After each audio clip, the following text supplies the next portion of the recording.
शांति। संगम युग का समय, वह संगम युग बहुत वंडरफुल युग है। जैसे ये वंडरफुल संगम का समय है, इस समय सृष्टि के रचता बेहद का बाप आकर वंडर ऑफ द वर्ल्ड की स्थापना करते हैं, जिसको स्वर्ग कहा जाता है। लेकिन उसकी स्थापना के निमित्त बच्चों को बनाते हैं। कैसे बनाते हैं? वंडरफुल ज्ञान देकर। तो इस वंडरफुल ज्ञान और वंडरफुल योग है जिसके द्वारा हम हर एक आत्मा में वंडरफुल परिवर्तन आता है। लेकिन आत्मा में वो वंडरफुल परिवर्तन आए, उसका आधार क्या होगा? उसका आधार क्या होगा? उसका आधार है श्रीमत कहते अथवा उसको ज्ञान कहते। तो ज्ञान के आधार से, तो ज्ञान बहुत वंडरफुल है ना, तो सब बात में फुल बनाते हैं बाबा हमको। ज्ञान योग में भी, तो साधन में गुण और शक्तियों में भी। इसलिए ब्लिसफुल लवफुल कहते हैं ना। तो ये हमारी लाइफ हर प्रकार से फुल रहे, फुल बनाते हैं बाबा। इसी को कहते हैं आत्मा का विशेष परिवर्तन। तो विशेष परिवर्तन, ये विचित्र परिवर्तन हमारे जीवन में आया है। मुखड़ा देख ले प्राणी दर्पण में। तो कैसे देखें? ये विचित्र परिवर्तन हमारे जीवन में आया है। देखने की भी उत्सुकता और अटेंशन किसका रहता है? सबका नहीं रहता है। स्वयं को देखने, समझने और सुधारने, परिवर्तन करने, आगे बढ़ने का किसके अंदर उत्सुकता रहती है और किसमें नहीं रहती? किसमें उत्सुकता रहती है, किसमें नहीं रहती? जो अलवेले होते हैं उनमें नहीं रहती है, लेकिन जो अलर्ट रहते हैं उनमें होती है। तो अलर्ट यानी क्या? अलर्ट माना बाप का आज्ञाकारी बनना। तो जो बाप के फरमानबरदार बच्चे हैं वो जरूर अलवेलेपन में नहीं रहते, तब ये विचित्र परिवर्तन उनके जीवन में आता है और वो नई विचित्र दुनिया बनाने के वही माध्यम बन जाते हैं। तो इसलिए जब हमको श्रीमत मिली है तो हमें अंतर मालूम है। आश्रीमत और श्रीमत में क्या अंतर है? इस अंतर को भी जानना है जरूरी। क्या अंतर है? आश्रीमत और श्रीमत में अंतर क्या है? आश्रीमत झूठ सिखाती व बनाती है और श्रीमत हमको सत्य सिखाती है। तो इसलिए बाबा कहता है बच्चे जितने ही यहाँ हम आपने हमको नॉलेजफुल बनाया है, तो कोई कोई बच्चे बुद्धू भी बन जाते हैं। इस ज्ञान मार्ग में बुद्धू कैसे होते हैं? इस ज्ञान मार्ग में कई कुछ एक बच्चे बुद्धू होते हैं। तो वो कैसे होते हैं ये बात समझाते हुए फिर बाबा ने सूक्ष्म वतन का राज सुनाया है। क्या है सूक्ष्म वतन का राज?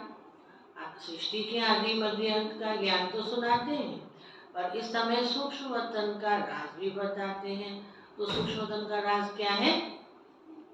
बाबा कहते हैं ये ड्रामा तो अनादि बना बनाया है। सेकंड बाय सेकंड हर चीज हमको कैसे दिखाई पड़ती है?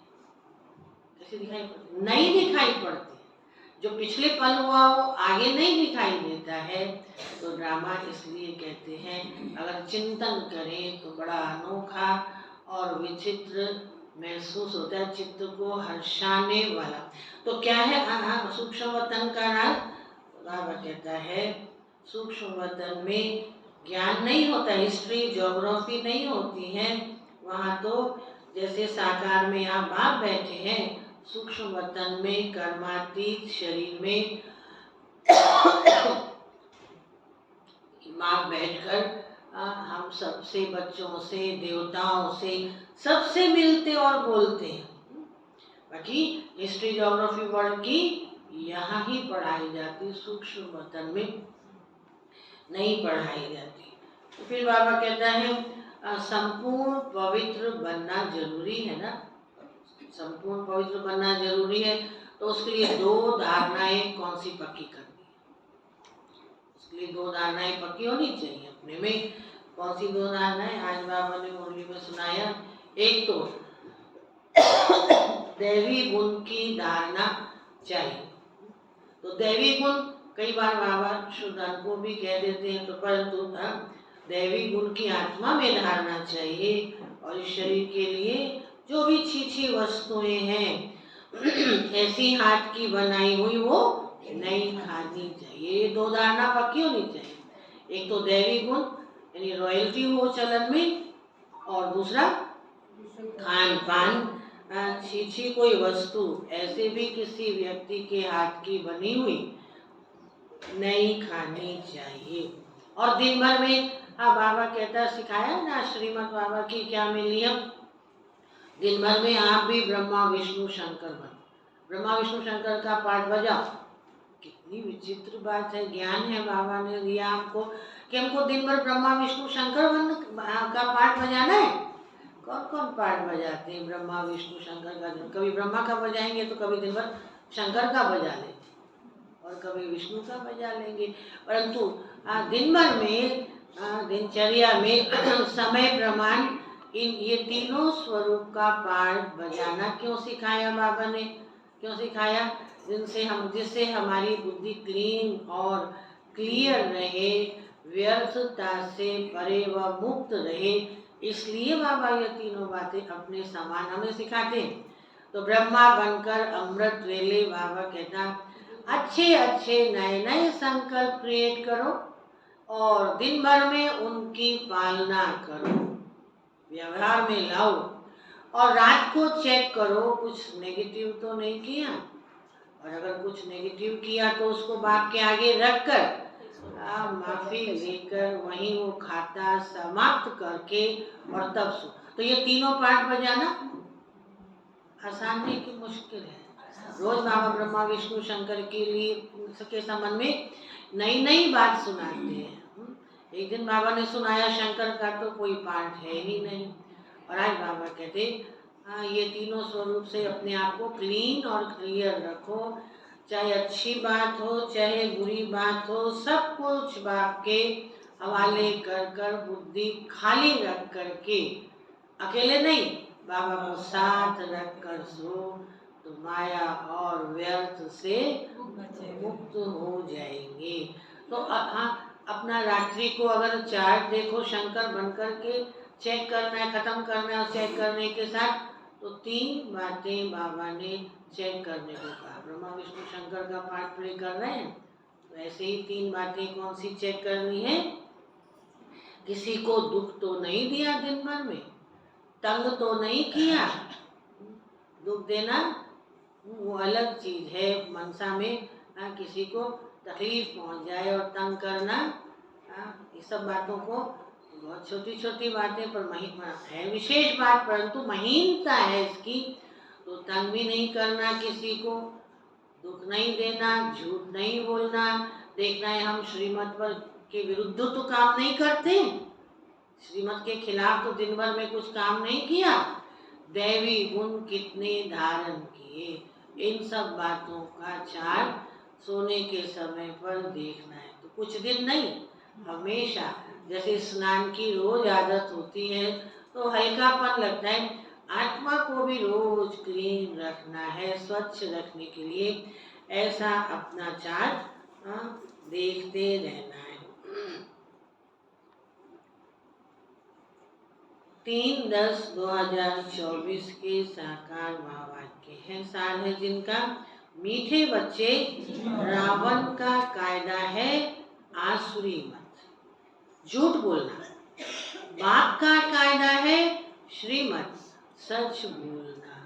सच बोलने वाला नाश्ता खुश रहता है और झूठ बोलने वाला मुखड़ा भी उदास रहता है, खुशी की झलक रहती ही नहीं है, तो रूहानियत भी कहाँ से होगी। इसलिए राम का जो कायदा है उस पर, बाप का जो कायदा है श्रीमत, उस पर चलना है। कई समझते हैं सुख देना है ना, सबको दुख नहीं देना है, तो विकार में चले जाते हैं कि अगले को खुशी होती है। तो बाबा कहता है यही है ज्ञान में चलकर बुद्धू बनना, बेसमझी से चलना। सीता की कहानी सुनिए ना, ब्राह्मण को दान देना अच्छा है, लेकिन मर्यादा की लकीर के अंदर रहेगा। जहाँ मर्यादा की लकीर का उल्लंघन किया तो जीवन भर पश्चाताप की लहर कितना लंबा समय चलती है। इसलिए बाबा कहता है सच बोलना है, श्रीमत पर चल कर के ये बाप ने हमें कायदा सिखाया है। किन बातों का विचार कर बच्चों को आश्चर्य खाना चाहिए? तो जैसे आत्मा वंडरफुल बन जाती है, परिवर्तन उसके अंदर वंडरफुल परिवर्तन आता है, देवी चरित्रवान बन जाती है ना, देवतुल्य बन जाती है। ऐसे ड्रामा का भी ड्रामा भी बड़ा विचित्र है। ड्रामा क्या विचित्र है? ड्रामा की भी बाबा दो बातें सुना रहा है।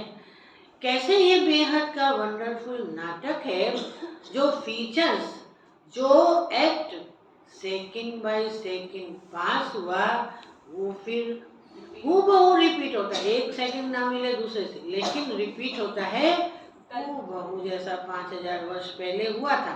ये कितना वंडर है, जो एक का फीचर ना मिले दूसरे से।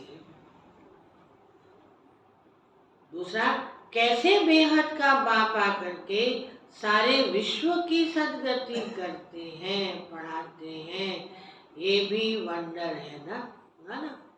ज्ञान और योग वंडरफुल है, जिससे आत्मा कितनी सुंदर बन जाती है, ज्ञान की भी धारणा कर लेती है। ओम शांति। रूहानी बाप शिव बैठकर अपने रूहानी बच्चों शालिग्रामों को समझा रहे। क्या समझा रहे हैं? सृष्टि के आदि मध्य अंत का राज समझाते हैं। और समझाने वाला एक ही बाप है। और तो जो भी आत्माएं या शालिग्राम है, उन सब का शरीर पर नाम पड़ता है, बदलता रहता है। बाकी एक ही परम पिता परमात्मा है, जिसको शरीर नहीं है। उस परम आत्मा का नाम है शिव। उनको ही परम पिता परमात्मा कहा जाता है। और वही तुम बच्चों को क्या ज्ञान सुनाते हैं? क्या कौन सा ज्ञान सुनाते हैं? कौन सी ज्ञान की बात? सृष्टि के आदि मध्य अंत के का राज समझा रहे हैं। ज्ञान तो मोटा है, सहज है, परंतु उस ड्रामा का राज वो बड़ा महीन है, अंतर मन में धारण करने के लिए। आत्मा जिससे सुंदर बनती है। पाठ बजाने के लिए तो सब यहाँ आते हैं। ये भी समझाया है कि विष्णु के दो रूप हैं, जो लक्ष्मी नारायण के रूप में यहाँ पाठ बजाते हैं। शंकर का तो कोई पाठ है नहीं। ये सब बाप बैठ समझाते हैं। लेकिन बाप कब आते हैं? कब आते हैं? जबकि नई सृष्टि की स्थापना, पुरानी दुनिया का विनाश होता है। बच्चे जानते हैं नई दुनिया में एक आदि सनातन देवी देवता धर्म की स्थापना होती है। वो तो सिवाय परम पिता परमात्मा के और कोई कर ही नहीं सकते। एक धर्म की स्थापना कोई कर ही नहीं सकते। वही एक परम आत्मा है, जिसको कहा जाता है परमात्मा, जिनका नाम है शिव। लेकिन क्या नई बात सुनाई, वंडरफुल बात सुनाई? नाम उनका शिव है, लेकिन शरीर पर नहीं है ये नाम। उनके शरीर का नाम नहीं पड़ता है। और जो भी है सबके शरीर का नाम पड़ता है। ये भी समझते हो, मुख्य जो हैं वो तो सब आ गए हैं। ड्रामा समाप्ति की ओर है ना, तो सभी मुख्य आ चुके। ड्रामा का चक्र फिरते फिरते अभी अंत में आकर पहुंचा है। अंत में कौन चाहिए? फिर अंत में बाप ही चाहिए। उनकी जयंती भी मनाते हैं। शिव जयंती भी इस समय मनाते हैं, किस समय? जबकि दुनिया बदलनी है। क्या बदलाव आता है? घोर अंधियारे से घोर रोशनी होती है। अर्थात दुख धाम से सुख धाम होता है। बच्चे जानते हैं परम पिता परमात्मा शिव एक ही बार पुरुषोत्तम संगम युग पर आते हैं। ये तो समझ में आया। पुरुषोत्तम संगम युग किसको कहा जाता है? किसको कहा जाता है? पुरानी दुनिया का विनाश, नई दुनिया की स्थापना के बीच। पहले नई दुनिया की स्थापना, पीछे पुरानी दुनिया का विनाश होता है। बच्चे समझते हैं पढ़कर हमको होशियार होना है और दैवी गुण भी धारण करने हैं, आसुरी गुण पलटने हैं। तो आत्मा का जो वंडरफुल परिवर्तन क्या है, जो कोई नहीं कर सकता है। हाँ, ये बाबा ही ज्ञान देता है, जिससे ज्ञान और योग से वो बदलाव आत्मा में आता है। क्या परिवर्तन? संस्कार परिवर्तन। संस्कार परिवर्तन से क्या होता है? संस्कार मिलन होता है। इसीलिए संस्कार मिलन की रास उस रास के रूप में चित्रित की है, परंतु विशेषता यही है, संस्कार परिवर्तन। तो क्या परिवर्तन? आसुरी गुण पलटकर दैवी गुण में बदल जाए। तो दैवी गुणों और आसुरी गुणों का वर्णन चार्ट में दिखाना होता है। कलाई तो बहुत सीख जाते हैं, कलाई मना जो कर्म कहते हैं, विशेष कर्म, वो सीख लेते हैं बहुत कुछ, लेकिन अगर गुण नहीं सीखा तो फिर क्या सीखा? कला के साथ साथ गुण की भी तो जरूरत है। तो ये बाबा कहता है अपने को देखना है। क्या देखें? हम किसी को तंग तो नहीं करते हैं, झूठ तो नहीं बोलते हैं, समझते हैं कि कोई हर्जा नहीं है, छोटा मोटा झूठ तो चलता है, इसमें तो कोई हर्जा नहीं है। नहीं, श्रीमत के खिलाफ तो नहीं चलते। तो श्रीमत, बहुत सारी श्रीमत है। बाबा कहता मर्यादा में, जिसको कहते हैं चलो आपस में घर गृहस्थी, एक दूसरे से घर गृहस्थी का समाचार लेन देन करने की छुट्टी है? नहीं है। एक दूसरे से एड्रेस और मोबाइल नंबर सबका लेने के लिए मर्यादा है? नहीं है। व्यर्थ बातें करने की मर्यादा नहीं है। तो इन सब बातों को देखें, हम श्रीमत के खिलाफ तो नहीं चलते हैं। ज्ञान के बहाने से कहते हैं। कब कहा बाबा ने ज्ञान की चर्चा करनी है, वो चीज़ सीखना है, फलान चीज़ समझना है, तो सब चीज़ों की तो पुस्तक निकली हुई है और सब स्थान पर तो सिखाने वाले निमित्त कि कोई ना कोई बैठे, कि कोई नहीं है तो आपस में एक दूसरे से समय लेंगे नहीं। आते ही एक के पास है, जो बाबा के पास आते हैं ना चलकर, तो बाबा तो एक ही बात सिखाएंगे। हर पुरुषार्थी अपने हर एक के अंदर में कोई ना कोई कमी है कि नहीं है, तो फिर उनसे सीखेंगे तो हमारे में भी और कमी, कोई ना कोई कमी रह जाएगी, आ जाएगी।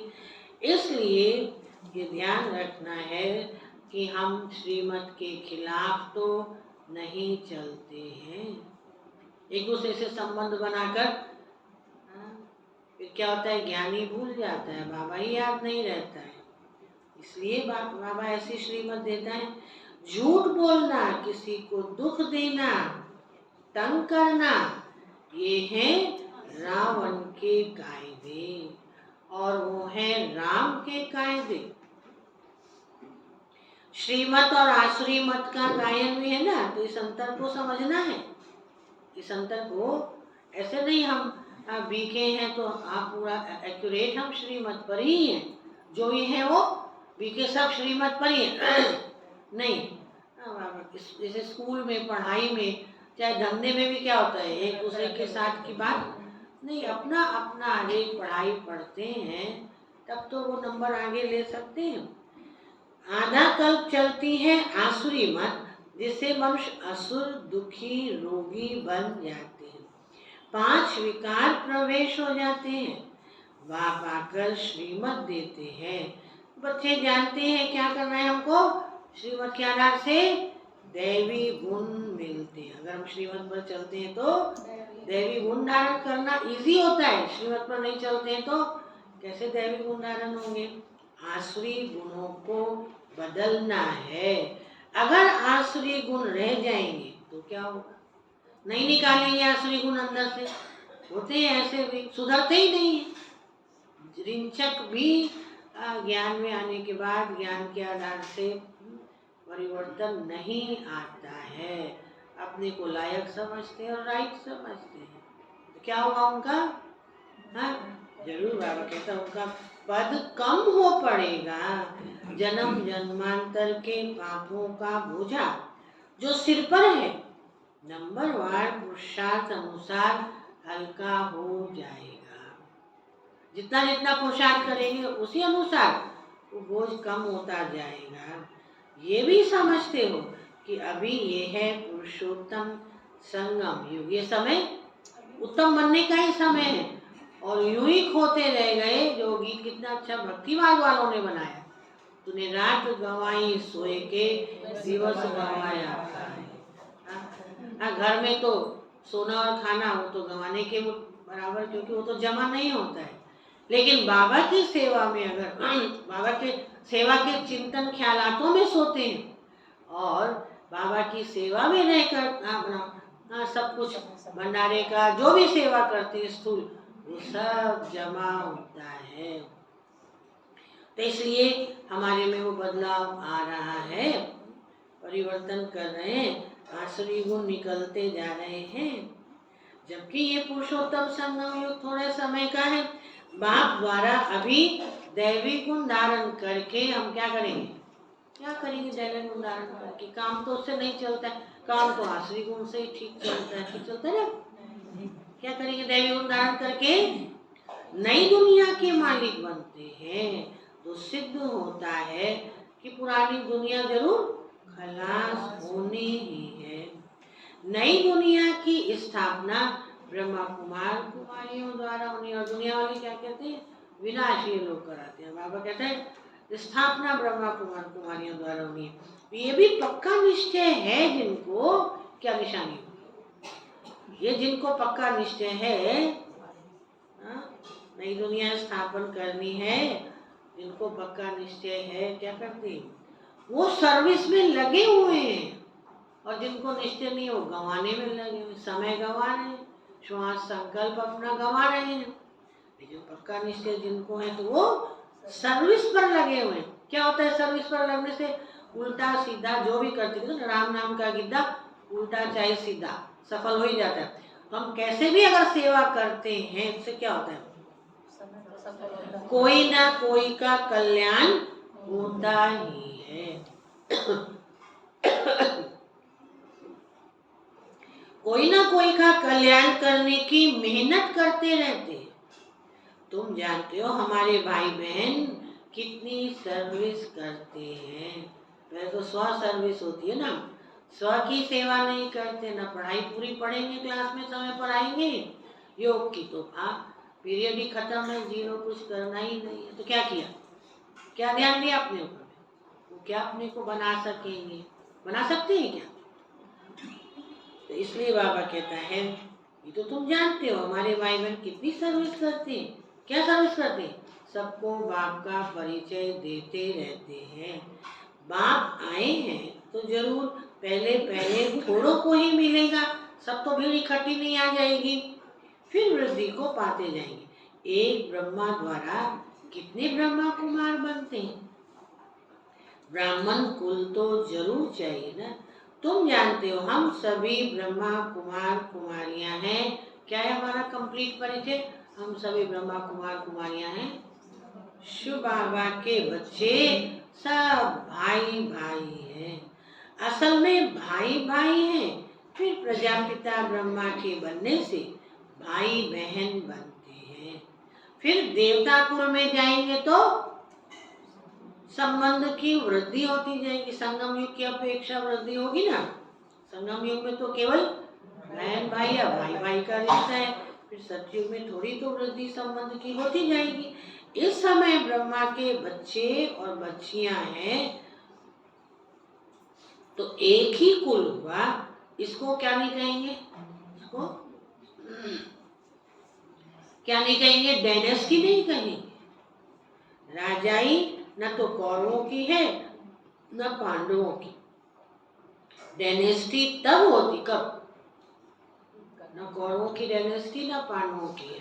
डायनेस्टी होती कब है? कब होती है? हाँ, जब राजा रानी नंबरवार गद्दी पर बैठते हैं। अभी तो है ही प्रजा का प्रजा पर राज्य। शुरू से लेकर पवित्र डायनेस्टी और अपवित्र डायनेस्टी चली आई है। पवित्र डायनेस्टी किनकी थी? पवित्र डायनेस्टी देवताओं की ही चली है। बच्चे जानते हैं 5000 वर्ष पहले हेवन था तो पवित्र डायनेस्टी थी। उनके चित्र भी हैं। मंदिर कितने आलीशान बने हुए हैं, और कोई के मंदिर नहीं है। इन देवताओं के ही बहुत मंदिर है। नहीं चाहिए। बच्चों को समझाया है कि और सबके शरीर के नाम बदलते हैं। क्या समझाया है बाबा ने? और सबके शरीरों के नाम बदलते हैं, और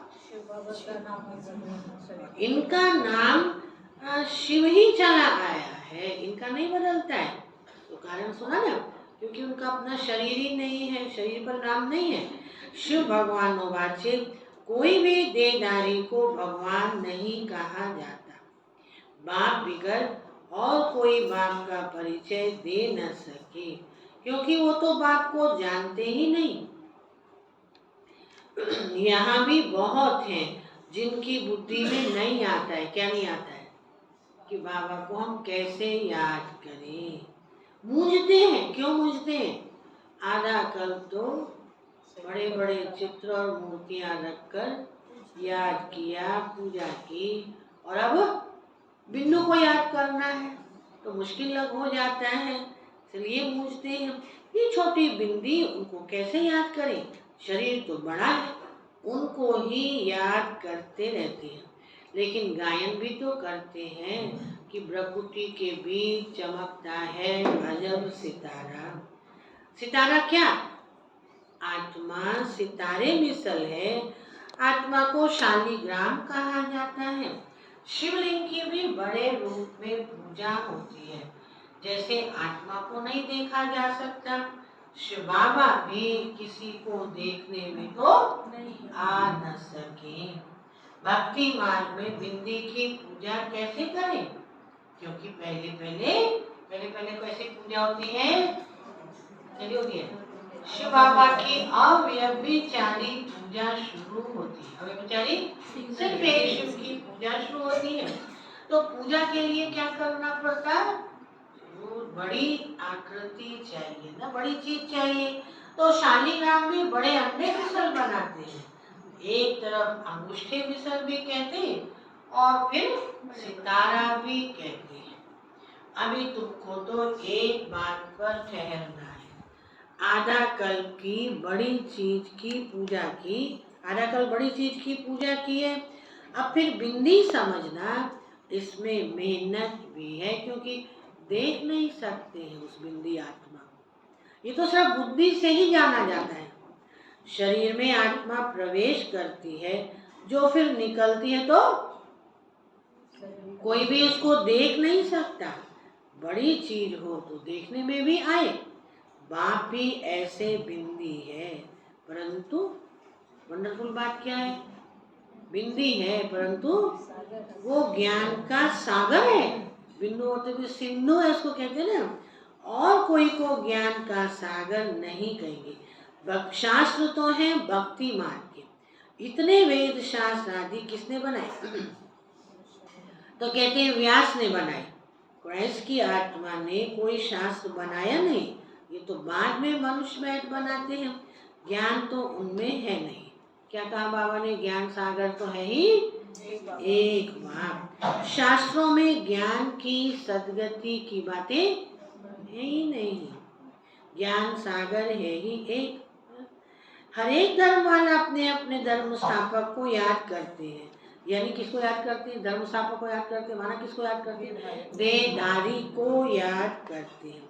क्राइस्ट का भी चित्र है ना, सबके चित्र हैं। शिव बाबा तो है ही परम आत्मा। तो अभी तुम समझते हो हम आत्माएं सब हैं ब्रदर्स। ब्रदर्स में ज्ञान हो न सके जो किसी को ज्ञान देकर और उसकी सदगति कर दे। सदगति करने वाला है ही एक बाप। इस समय ब्रदर्स भी हैं, बाप भी है। बाप आकर सारे विश्व की आत्माओं को सदगति देते हैं। तो विश्व का सदगति दाता है ही एक।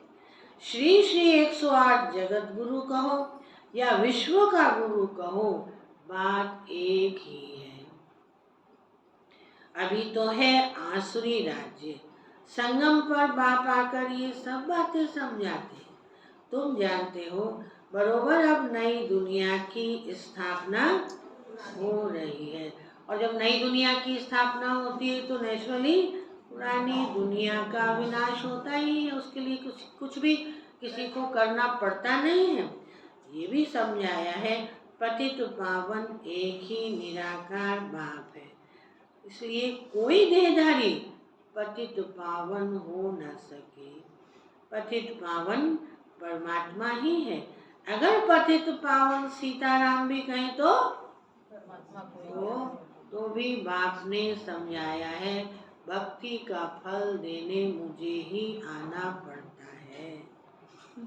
भक्ति का फल देने भगवान आते हैं तो सब आत्माएं सीताएं ठहरी ब्राइड्स, और ब्राइडग्रूम एक राम क्या करते हैं, वो सबको सदगति देने वाला है। ये सब बातें बाप ही बैठ समझाते हैं। रामानुसार तुम ही फिर 5000 वर्ष बाद ये बातें सुनेंगे। जो अभी सुन रहे हैं वही फिर सुनेंगे। अभी तुम सब पढ़ रहे हो, स्कूल में कितने ढेर पढ़ते हैं। ये सब ड्रामा बना हुआ है। जिस समय जो पढ़ते हैं, जो एक्ट चलती है, वो वही एक्ट फिर कल्प बाद हूबहू होगी। हूबहू 5000 वर्ष बाद क्या करेंगे, फिर पढ़ाई पढ़ेंगे, क्योंकि ये अनादि ड्रामा बना हुआ है। जो भी देखेंगे सेकंड बाय सेकंड नई चीज दिखाई पड़ेगी। क्यों, ये चक्र फिरता ही रहता है। चक्र फिरता रहेगा और नई नई बातें तुम देखते रहे। अभी तुम जानते हो ये 5000 वर्ष का ड्रामा है जो चलता रहता है, और इसकी डिटेल बहुत है। बाबा तो आते तो मुख्य मुख्य बातें समझाते हैं। जैसे कहते हैं परमात्मा सर्वव्यापी है, और बाप कहते हैं मैं सर्वव्यापी नहीं हूँ। बाप आकर अपना और रचना के आदि मध्य अंत का परिचय देते हैं। तुम अभी जानते हो बाप कल्प कल्प आते हैं। क्यों क्यों कल्प कल्प आते हैं, आकर हमको वर्षा देते। तो ये भी गायन है ब्रह्मा द्वारा स्थापना। इसमें समझानी बहुत अच्छी है। विराट रूप का भी अर्थ जरूर होगा ना, परंतु वो सिवाय बाप के कभी कोई समझा नहीं सकते। विराट रूप की समझानी मालूम है तो कहेंगे झाड़ को समझते हैं, सृष्टि चक्र को समझा है, लेकिन क्या ये बात सुनाई बाबा ने, सीढ़ी को समझा। विराट रूप ये क्या चीज है, ये तो समझा नहीं सकते। जो नहीं जानते हैं विराट रूप वो हाथ खड़ा कीजिए। विराट रूप का चित्र नहीं देखा है वो हाथ खड़ा करे। लेकिन सच्चाई नहीं है, सबने देखा नहीं है। देखा है विराट रूप, विराट रूप में किसका चित्र है, क्या दिखाया, विराट रूप में क्या दिखाया है, विराट रूप में विष्णु रूप दिखाया है, और हर अंग की तुलना अलग अलग वर्णों से की है। तो इसलिए कैसे विराट रूप में चोटी के समान ब्राह्मण है, मस्तक के समान क्या देवता है, भुजा के समान भाई लोग बोलिए, भुजा के समान क्षत्रिय है, और पेट के समान वैश्य है, और पैर समान शूद्र है। ये विराट रूप का अर्थ है। परंतु सिवाय बाप के कभी कोई समझा नहीं सके। चित्र तो बहुत है, परंतु एक की भी समझानी कोई के पास है ही नहीं। ऊंचे थे ऊंच शिव बाबा है, उनका भी चित्र है, परंतु जानते कोई नहीं। अच्छा, फिर सूक्ष्म वतन है, उनको छोड़ दो, उनकी दरकार ही नहीं। हिस्ट्री ज्योग्राफी तो यहाँ की समझ नहीं होती, सूक्ष्म वतन की तो कोई कहानी नहीं है, इतिहास भूगोल नहीं है वहाँ पे, वो तो यहाँ का है। इसलिए बाबा ने कहा हिस्ट्री ज्योग्राफी इस वर्ल्ड की समझ नहीं होती है, वो तो है साक्षात्कार की बात।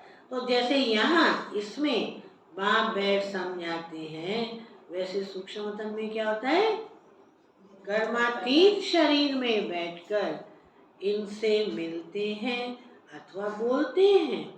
बाकी वहाँ तो वर्ल्ड की हिस्ट्री ज्योग्राफी है ही नहीं। हिस्ट्री ज्योग्राफी यहाँ की है, बच्चों की बुद्धि में बैठा हुआ है। हिस्ट्री ज्योग्राफी सारी जानते हैं, तो है समझ सारी कि सतयुग में हम देवी देवता थे जिनको 5000 वर्ष हो चुके। इस आदि सनातन देवी देवता धर्म की स्थापना कैसे हुई ये भी कोई नहीं जानते, और धर्मों की स्थापना के बारे में तो सब जानते हैं, किताब आदि लिखे भी हैं। लाखों वर्ष की बात तो हो नहीं सकती, ये तो बिल्कुल रॉन्ग है। परंतु मनुष्यों की बुद्धि कुछ काम नहीं करती है। हर बात बाप समझाते हैं, और जब बाप समझाते हैं तो कहते हैं ना भाई गॉड है, उसी से गॉडरेज का ताला खुलता है। पहले तो समझते ही नहीं कुछ भी। हर बात बाप समझाते हैं, मीठे मीठे बच्चों अच्छी रीति धारण करो। मुख्य बात है बाप की याद, और याद के लिए भी बाबा एक नया चित्र बता रहे। याद के ऊपर कौन सा चित्र है, अच्छा सा सुनाइए, पांडवों में से सुनाइए। याद के ऊपर कौन सा चित्र हमारे यहाँ बना हुआ है, जल्दी सुनाइए। अलर्ट हो जाइए, अटेंशन में आ दे, और देखिए सब दिखाई देगा कौन सा है। जैसे ये विराट रूप का नया चित्र बाबा ने आज सुनाया, कल सीढ़ी सुनाया था, और अब दूसरा चित्र योग के ऊपर। ऐसा नया चित्र कौन सा है? योग के ऊपर यहाँ तो मिलेगा ही नहीं, यहाँ तो है ही नहीं। कौन सा है योग पर? वो है रेस का चित्र, विकारों की रेस, नरक से स्वर्ग में जाने की रेस।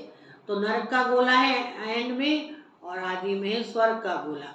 तो नरक से निकलते हैं तो पहले आता है काम, काम की आग जलाती है, फिर अग्नि का गोला, फिर क्रोध आता है, फिर लोग। इस तरह से जब इन रेस में इन सबको पार कर लेते हैं तो जीत जाते हैं। पर बाबा रेस में एक नई बात सुना रहे हैं, याद की रेस में। तो बाबा कहता है याद की है मुख्य बात, याद की ही दौड़ी है, इसमें रेस होती है। कोई अकेले अकेले दौड़ते हैं, कोई जोड़ी को इकट्ठा बांध फिर दौड़ते हैं। यहाँ जो जोड़ी है वो इकट्ठे दौड़ी लगाने की प्रैक्टिस करते हैं। भाई दोनों योग लगाएंगे और दोनों एक साथ सती में आ जाएंगे। पर ड्रामा या ज्ञान तो बड़ा विचित्र है। ये कॉमन बात जो हम कहते हैं एक साथ आ जाएंगे, ये विचित्र बात है क्या? तो क्या विचित्र बात है? सोचते हैं सत्युग में भी ऐसे इकट्ठे जोड़ी बन जाएंगे, नहीं, बल नाम रूप तो बदल जाता है, वही शरीर थोड़ी मिलता है। आत्मा भले हो भी जाएगी, परंतु शरीर यानी फीचर्स अलग होते, कोई किसी को पहचानता नहीं है। तो ये सब ख्यालात रखना बेकार है, व्यर्थ है, इस सब ख्याल को रखने का अर्थ ही नहीं है। शरीर तो बदलता रहता है, समझते हैं आत्मा एक शरीर छोड़कर दूसरा लेती है तो फीचर्स दूसरे होंगे। परंतु बच्चों को वंडर लगना चाहिए, जो फीचर्स जो एक्ट सेकंड बाय सेकंड पास हुई है वो फिर 5000 वर्ष के बाद रिपीट होनी। ये बड़ा सबक देने वाली है, ये शिक्षा सबक क्या देने वाली है? अगर हम रॉन्ग करते हैं तो याद रहे फिर वही रिपीट होगा। तो अभी अलर्ट रह करके चलेंगे कि अब से हमसे कोई भी गलती ऐसी ना हो जिसकी पनिशमेंट हमारे साथ जमा हो जाए, ऐसा नहीं हो। कितना वंडरफुल ये नाटक है, और कोई समझा ही नहीं सकते। समझ में क्यों नहीं आता? एक उदाहरण से कितनी जल्दी सहज समझ में आता है। किसी पिक्चर को हम पिक्चर हॉल में जाकर 4 बार देखते हैं, क्या चेंज देखते हैं? वही तो रिपीट होता है ना। तो जैसे वो आदि से अंत तक चला, फिर वही रिपीट होता है, ऐसे ये वर्ल्ड ड्रामा भी है। तो समझते नहीं। तुम जानते हो हम सब पुरुषार्थ करते हैं, नंबर 1 तो बनेंगे ही, यानी सब तो श्री कृष्ण नहीं बनेंगे। फीचर सबके डिफरेंट होंगे। अगर 8 श्री कृष्ण भी होंगे तो फीचर सबके अलग अलग होंगे। तो सोचो, क्या सोचते हैं? कितना वंडरफुल ड्रामा बना हुआ है, कितना बड़ा वंडरफुल नाटक है। एक के फीचर न मिले दूसरे से, वही हूबहू खेल रिपीट होता है। ये सब विचार करके आश्चर्य खाना होता है। कैसे बेहद का बाप आकर पढ़ाते हैं। जन्म जन्मांतर तो क्या करते आए थे, क्या पढ़ते आए थे? अभी बाप पढ़ाते तो क्या पढ़े थे? इससे तो पहले बड़ी बड़ी पोथे पढ़े थे, इतनी बड़ी बड़ी डिग्रियां ले ली थी। अभी तो कोई डिग्री नहीं मिलती है, ना कोई किताब मिली, नहीं मिली। हाँ, क्या करते? भक्ति मार्ग के शास्त्र आदि पढ़ते आए, साधुओं की कथाएं आदि भी सुनी जन्म जन्मांतर। पर अब बाप कहते हैं बच्चे, वो भक्ति का समय अभी पूरा हुआ। अब भक्तों को भगवान द्वारा फल मिलता है। तो वही पढ़ते रहना है, तो उसका फल भी लेना है।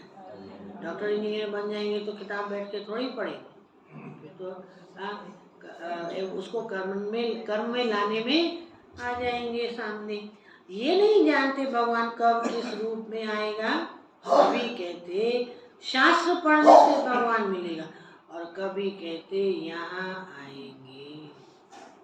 शास्त्रों से ही अगर काम हो जाता तो फिर बाप को क्यों आना पड़ता? शास्त्र पढ़ने से ही भगवान मिल जाए तो बाकी भगवान आकर के क्या करेंगे? तो आधा कल तुम शास्त्र पढ़ते पढ़ते क्या हुआ? आधा मुरली सुनते सुनते क्या होता है? नींद अच्छी आती। तो शास्त्र पढ़ते पढ़ते क्या होता है? शास्त्र पढ़ते पढ़ते तमो प्रधानी बनते आए। और अगर मुरली सुनते सुनते नींद करते रहेंगे तो वही कहा, रात गंवाई सोए के, तो दिन को भी सो करके गंवा दिया।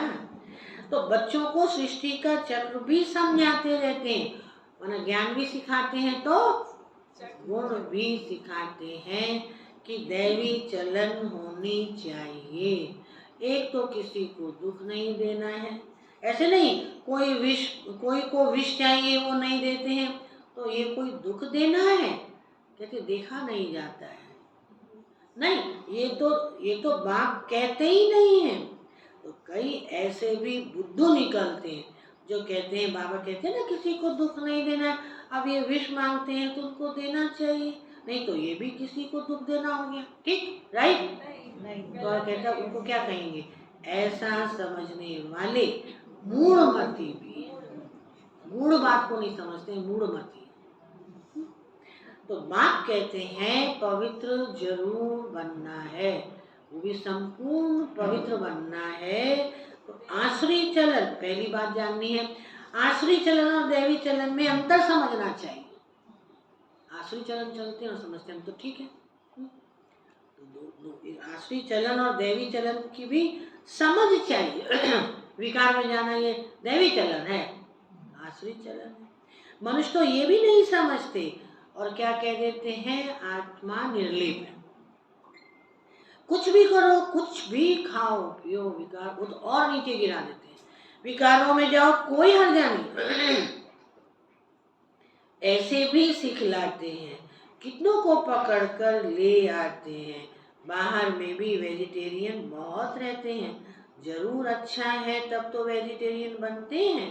सब जातियों में वैष्णव भी होते ही हैं, अच्छी चीज नहीं खाते, मिनॉरिटी होते हैं। तुम भी मिनॉरिटी हो, यानी इस समय तुम कितने थोड़े हो। धीरे धीरे वृद्धि को पाते रहेंगे। बच्चों को यही शिक्षा मिलती है। आज क्या शिक्षा मिली? बच्चे दैवी गुण धारण करो, छीछी वस्तु ऐसी हाथ की, कोई के हाथ की बनाई हुई। गुलाब जामुन किसी के हाथ का बना हुआ नहीं खाना चाहिए, तो अच्छी चीज है। छीछी चीज नहीं खानी चाहिए। मिठाई तो खा लेनी चाहिए, जैसे विकार तो देना चाहिए क्योंकि वो दुखी हो जाएगा। जैसे बड़ी मीठी मिठाई अच्छी हो तो खा लेनी चाहिए, छेने की मिठाई तो खा लेनी चाहिए। जैसे पूछते हैं, कितनी विचित्र बात पूछते हैं। और एकदम सामने दिखाई देता है कोई ब्राह्मण आत्मा कहीं अपने लौकिक संबंध में किसी ओकेजन पर जब होकर आती है, तब उनकी स्थिति में फर्क दिखाई देता है। और जब ज्ञान अमृत रोज बाबा के रोज पास आती हैं, तब उनमें अंतर आ जाता है, बोली में अंतर आ जाता है, चेहरे में अंतर आ जाता है। नोट किया है? देखने में आता है। और वो भी अन्न खा लेने से बाबा के घर का तब भी फर्क देखने में आता है। तो इसका ये अर्थ नहीं है, कल बाबा ने सुनाया था ना, क्या सुना था? ब्रह्मा भोजन की बात बाबा ने सुनाई, कितनी उसकी महिमा है। परंतु महिमा तो है, तो आप ब्राह्मण हो ना कि नहीं? घर में रहने वाले ब्राह्मण नहीं है कि हैं? जब हैं ब्राह्मण तो बाबा की याद में घर में ब्रह्मा भोजन बना सकते हैं। कौन कौन ब्रह्मा भोजन बनाते हैं? घर बनाते हैं ब्रह्मा भोजन। समझा क्या होता है? पवित्र भोजन, बाबा को स्वीकार कराया हुआ भोजन, उसको ब्रह्मा भोजन कहते हैं। तो वो ब्रह्मा भोजन लेना होता। कोई भी छीछी वस्तु किसी के ऐसे किसी की हाथ की बनाई हुई भी नहीं खानी चाहिए। तो ब्राह्मणों में क्या होता है?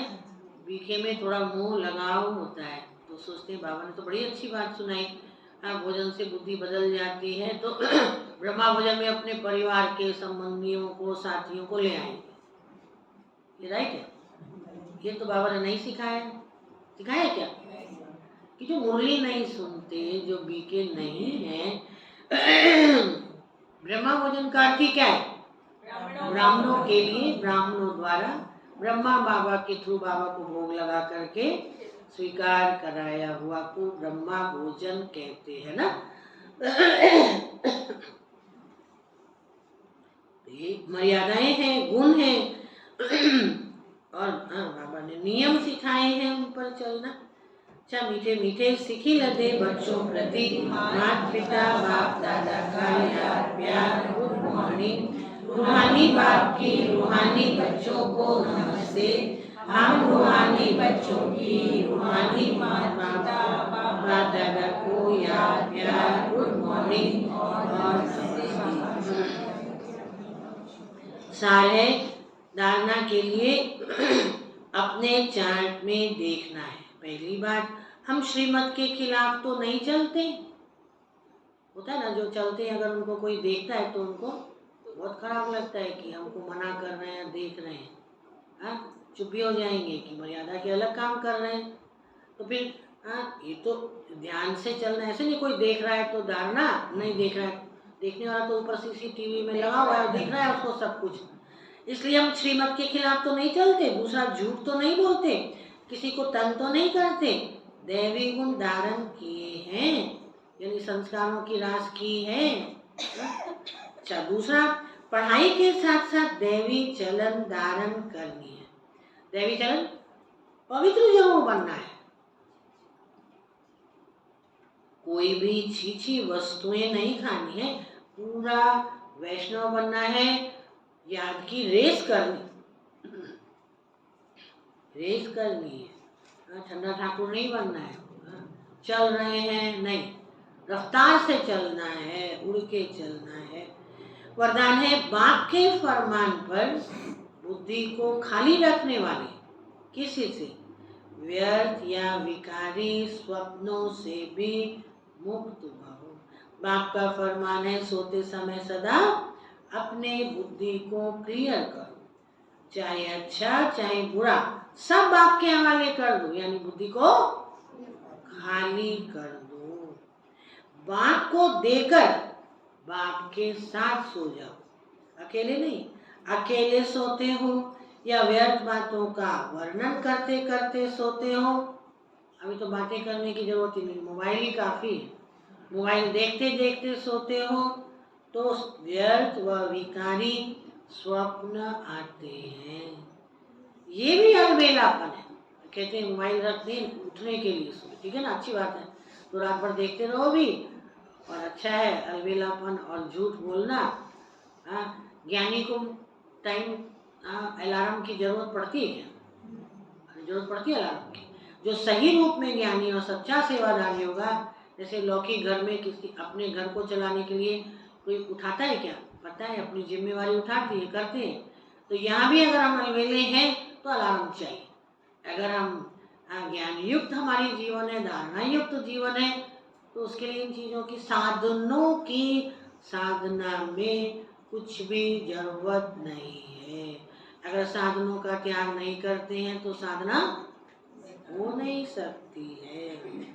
कई कहते हैं ना, हम तो घर में रहकर अच्छी सेवा करते हैं, सेवा करते हैं ना, मोबाइल पर सेवा करते हैं और घर में रहकर करते हैं। उनको ज्ञानी और तपस्वी क्या कहेंगे? ना तपस्वी कहेंगे ना ज्ञानी कहेंगे। तो इसलिए बाबा कहता है व्यर्थ और विकारी स्वप्नों से मुक्त होने के लिए अलबेलेपन को छोड़ो।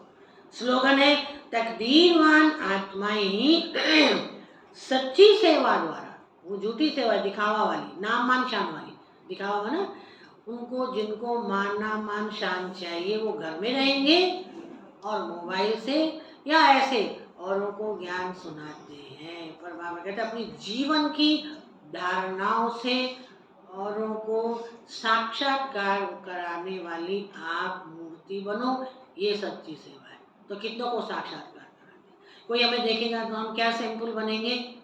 क्या बनेंगे कि हमसे कुछ परिवर्तन, संस्कार मिलन या त्याग तपस्या नहीं होती है।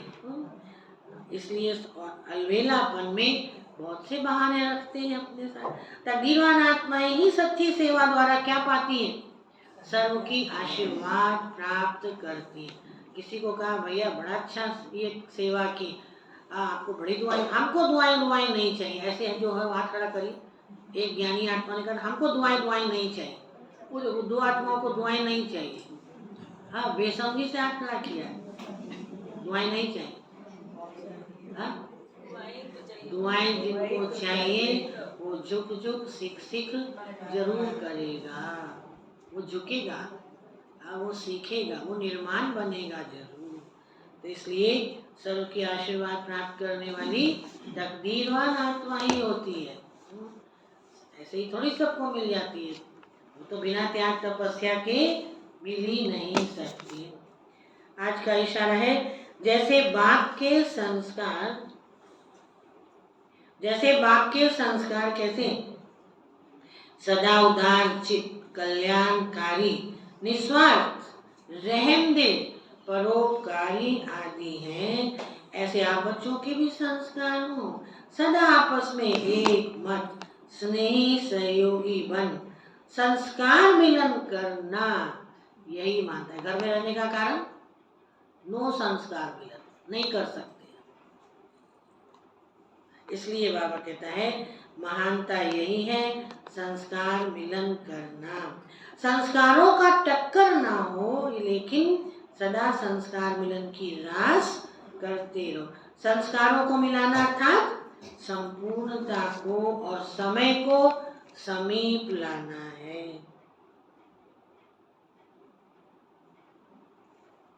और ये बहुत इम्पोर्टेंट संदेश है मधुबन से निर्भय माई जी के प्रति मोहिनी बहन द्वारा, न्यूयॉर्क वाली मोहिनी बहन द्वारा शांति वन में विशेष भोग लगाया गया। तो सबको याद रखना है। नहीं, अपने उदाहरण द्वारा संबंध और व्यवहार में सबकी दुआएं लेने तथा एवर रेडी रहने का पाठ पढ़ाने वाली आत्मा। सभी की प्यार भरी याद लेते हुए आज बाबा ने वतन में बुलाया। वतन का दृश्य ही निराला था। वतन में सारे विश्व के